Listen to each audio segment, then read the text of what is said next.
Nicola Sturgeon's decision to parade the European Union flag on Scottish public buildings could spark a cultural war in Scotland, according to George Galloway. George Galloway denounced the SNP leader's plan to only fly the United Kingdom's flag once a year on Remembrance Sunday in Scotland. Mr. Galloway added that only a lifetime of a domestic rabbit has passed since Scotland's 2014 once-in-a-generation referendum on Scottish independence. He said, as Nicola Sturgeon has announced this week, the flag of the United Kingdom will be flown on public buildings in Scotland but once a year on Remembrance Sunday. Every other day of the year it will be replaced by the European Union flag. I am not making any of this up, a European Union that Scotland was never a member of and will never be a member of, which the British people including 1 million Scots have already left.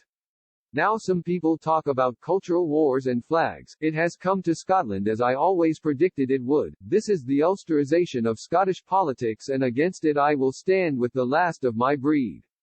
Scotland is not Ireland. Scotland exercised its right of self-determination only a lifetime of a domestic rabbit ago.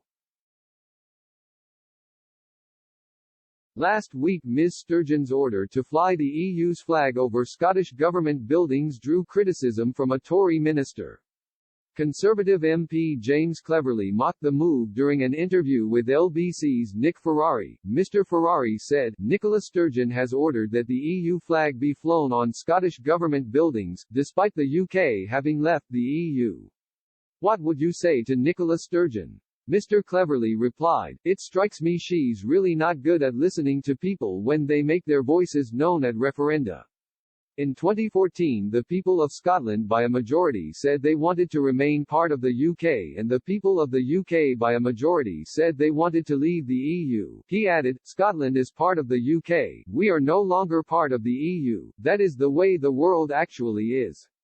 A recent poll of more than 16,000 Express.co.uk readers showed overwhelming support to ban the SNP leader from flying the EU flag. The survey was conducted on Friday, February 19, from 11:19 a.m. to 9 p.m., and asked 16,393 online readers, should Nicola Sturgeon be banned from flying the EU flag? A massive 92% 15,070 of respondents voted yes, and the remaining 8% 1,323 of respondents voted no.